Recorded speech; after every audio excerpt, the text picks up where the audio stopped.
हो सकता है कुछ इलेक्ट्रॉनिक मीडिया वालों को अभी भी पता चला होगा कि इस देश में शांति रखते हैं। अमरनाथ की यात्रा पर इतने हमले हुए, इस देश में किसी ने कहीं कंकर तक फेंका नहीं है मित्रों। अमरनाथ की यात्रा पर इतने हमले हुए, इस देश में किसी ने कोई कंकर तक फेंका नहीं है। रघुनाथ जी के मंदिर पर हमला हुआ, इस देश के अंदर किसी का घर नहीं जलाया गया था। अयोध्या में प्रभु राम जी के मंदिर पर हमला हो गया, वाराणसी में हमला हो गया, इस देश में कंकर नहीं गिरा है मित्रों। गुजरात के अंदर अक्षरधाम पर आतंकवादी आए थे मित्रों, गुजरात ने बंद रखा था, लेकिन गुजरात में अक्षरधाम के बाद एक कंकर तक नहीं पड़ा है। लेकिन कुछ लोग हैं इन चीजों को भूल जाना चाहते हैं, सच्चाई को उजागर करने की उनकी हिम्मत नहीं है मित्रों, और इसलिए झूठी बातों को लेकर के हिंदुस्तान की जनता को गुमराह करने में लगे हुए। और इसलिए मैं कहता था मित्रों, इस देश में एक विदेशों के पैसों से पला हुआ एक 5 स्टार एक्टिविस्टों का वर्ग है, जिसकी हर गतिविधि को चौंक करके देख लीजिए। उनका काम यही होता है, कोई भी घटना घटे तो आतंकवादियों को बौद्धिक प्रोटेक्शन के दिए वो मैदान में उतर आते हैं, नई नई मनगढ़ंत स्टोरियां घड़ाते हैं, नए नए तर्क देते हैं, और आतंकवाद के खिलाफ अगर किसी ने आवाज उठाई, वो जैसे देश का दुश्मन है, कॉम्बिनर है, हिटलर है, न जाने कौन कौन से डिक्शनरी के शब्द हैं उसको निकाल के आते हैं मित्रों। वो डरते हैं जो अपनी छवि के लिए मरते हैं। मैं तो वो इंसान हूं जो इंसान की, हिंदुस्तान की छवि के लिए मरता हूं, मुझे मेरी छवि की परवाह नहीं।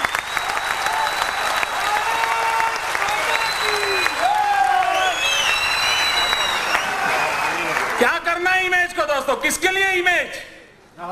फुलमालाएं पहनने के लिए? मैं पत्थर खाने के लिए तैयार हूं अगर मैं मेरे देश के किसी नागरिक की रक्षा कर सकता हूं। मैं सच्चाई के रास्ते पर जाना चाहता हूं, और मैं प्रधानमंत्री जो कहना चाहता हूं, आप अगर पोटा का कानून नहीं ला सकते हो, इतना तो करो भाई, राज्यों को अधिकार दे दो। आपको पॉलिटिकल कारण होंगे, मेरा पहला प्रदेश होगा, अगर मुझे अधिकार मिल जाए मैं सबसे पहले कानून बनाऊंगा और हिंदुस्तान के देश को बता के दिखा के रखूंगा मित्रों, आतंकवादियों का ऐसा सबक सिखाया जाता है।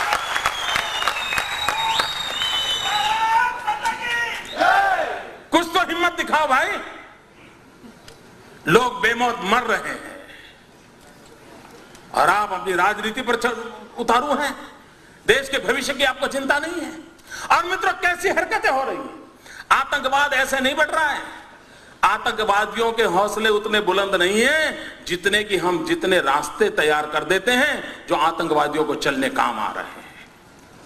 मुझे बताइए, गुजरात के अंदर एक इशरत जहान नाम की लड़की को, आतंकवादी लड़की को, हमारी पुलिस के साथ एनकाउंटर हो गया, अब उसको मार गिराया। आपको मालूम होगा वो दिन, याद कीजिए, सारे दुनिया के 5 स्टार एक्टिविस्ट मोदी पर टूट पड़े थे साहब कि एक नौजवान लड़की को मार दिया,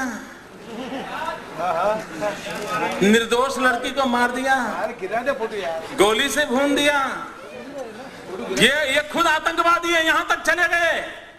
इतना ही नहीं मित्रों, इस प्रदेश के अंदर 5 स्टार एक्टिविस्ट, कुछ मीडिया के मित्रों ने उसे एक बहुत बड़ी शहीद के रूप में उसकी जनाजा निकाला था।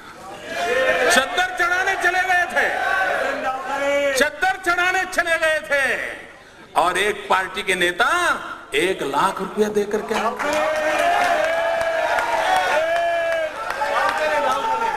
सब किया था, सब कुछ किया था। मैं चुप था, वैसे भी मैं ज्यादा बोलता नहीं था।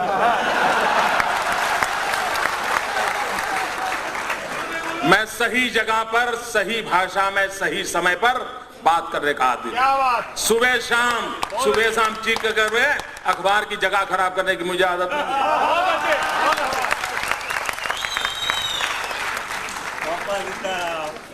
दो प्रकार के नेता होते हैं दोस्तों, कुछ नेता हैं जिनको सिद्धि में विश्वास है, कुछ नेता हैं जिनको प्रसिद्धि में विश्वास है।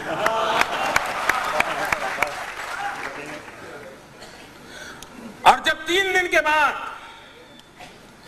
ग्वाजा टाइम्स, जो लश्कर तोयबा का एक मुखपत्र है, उसने एक आर्टिकल लिखा, पाकिस्तान में आर्टिकल छपा कि हमें शान से गौरव हो रहा है कि इशरत जहां जैसी एक लड़की ने हमारे मकसद को पूरा करने के लिए अपने आप को बलि चढ़ा दिया। जब पाकिस्तान में तब जाकर के चुप हो गए, फिर पता नहीं उनकी वो रिकॉर्ड की वो कैमरा वाली चीजें कहां चली गई, वो चद्दर चढ़ाने वाले कहां चले गए, सारा खो गए। चुप है, 2 साल इतने साल हो गए चुप है, कोई पूछने वाला नहीं उनको। अगर मैंने ऐसी गलती की होती तो साहब मेरे बाल नोच लेते, मेरे बाल नोच लेते। इशरत जहां, मित्रों, अभी एक टीवी वाला बता रहा था कि किसी ने किसी लड़की को बम रखते देखा। मैं नहीं जानता वो सत्य क्या है। लड़कियों का उपयोग हुआ था। जिस दिन गुजरात ने इशरत जहां के एनकाउंटर में हत्या की, अगर महाराष्ट्र की पुलिस जाग जाती तो शायद ये लड़कियां बम रखने के लिए मैदान नहीं मिलती। लेकिन आपको परेशानी है, आपको निर्णय करने नहीं है, आप डरते हो। मित्रों, ये घटनाएं होती है जब ऐसी बयानबाजी होती है, इस प्रकार के जनाजे निकाले जाते हैं, चद्दरें उड़ाई जाती हैं, 1-1 लाख रुपया चढ़ाए जाते हैं, तब जाकर के आतंकवादियों का हौसला बुलंद हो जाता है कि यार कुछ तो अपने रिश्तेदार यहां हैं, अपना काम चल जाएगा। मित्रों, मैं हैरान हूं कांग्रेस पार्टी क्या कर रही है। कोयम्बतूर के अंदर 98 में एक बम धड़ाका हुआ, चुनाव सभा में बम धड़ाका हुआ। अडवाणी जी उस सभा को संबोधित करने के लिए पहुंचने वाले थे। 58 लोग मारे गए, 58 लोग मौत के घाट उतार दिए गए, निर्दोष लोग मार दिए गए। वो सारे लोग जेल में हैं। लेकिन आपको जानकर के हैरानी होगी मित्रों, केरल विधानसभा में वहां की सभी पार्टियों ने मिलकर के, वहां 2 पार्टियां प्रमुख हैं, कांग्रेस एंड कम्युनिस्ट, और बाकी उनके गठबंधन के साथी है, सबने सर्वसम्मति से एक प्रस्ताव पास किया कि 98 के केस में जो मुख्य गुनहगार मदनी करके जो जेल में है, उसे जेल में से रिहा कर दिया जाए। क्या क्या सब समाचार देश को क्या संदेश देना चाहते हो आतंकवादियों को। केरल असेंबली ने और होली के दिन स्पेशल सत्र बुलाया था मित्रों, स्पेशल सत्र बुलाया था, और उस सत्र के अंदर प्रस्ताव पारित किया है कि कोयम्बतूर का जो मुख्य गुनहगार है, उस गुनहगार को जेल से बरी कर दिया जाए। क्यों? क्योंकि वो चुनाव में उसको कैंडिडेट बनाना चाहते थे। मित्रों, इससे बड़ा दुर्भाग्य क्या हो सकता है। अभी तमिलनाडु में चुनाव हुए मित्रों, तमिलनाडु में कांग्रेस पार्टी ने जिसके साथ समझौता किया है, उस पार्टी का नाम है तमिल मुस्लिम मुन्नी कड़गम, तमिल मुस्लिम मुन्नी कड़गम। मित्रों, सीमी पर जो चार्जशीट है, सीमी पर जो चार्जशीट है, उस चार्जशीट में ये तमिल मुस्लिम मुन्नी कड़गम का नाम है। उसी पार्टी के साथ तमिलनाडु में कांग्रेस पार्टी चुनाव समझौता किया और चुनाव लड़ा। मित्रों, आप आतंकवाद से लड़ सकते हो क्या? क्यों देश को गुमराह कर रहे हो? और मैं देश के बुद्धिजीवियों को कहना चाहता हूं, क्या यह गुनाह नहीं है देश के साथ? क्यों उनका हिसाब नहीं मांगा जाता है? अगर मोदी गुनाह करता है तो आपको अधिकार है, और मैं सामने से कहता हूं अधिकार है, आप मेरी खाल उतार लीजिए, लेकिन देश के हित में और लोग जो पाप कर रहे हैं उनसे भी तो देश को प्रशिक्षित कीजिए। क्या ये दायित्व नहीं है हमारा?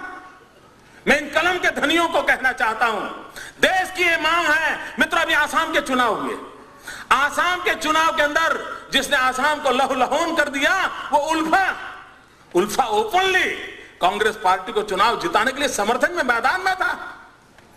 उल्फा जो आतंकवादी एक्टिविटी करता है, जो निर्दोषों को मारता है, किडनैप करता है, आप उसको चुनाव के अंदर आपका राजनीतिक फायदा हो रहा है, इसलिए उसका आप किस मुंह से आतंकवाद के खिलाफ लड़ोगे?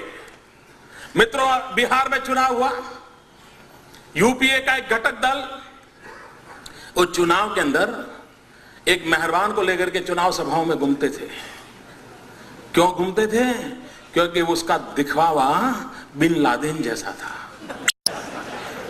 बिन लादेन जैसा दिखता है, ये बिहार में लोगों को दिखा करके वोट मांगे जाते थे। मुझे कल्पना कर सकते हो मित्रों, आज भी हिंदुस्तान में कोई रावण कितना ही शक्तिशाली क्यों न था, लेकिन कोई निकलता है रावण के नाम पर कुछ लेने के लिए।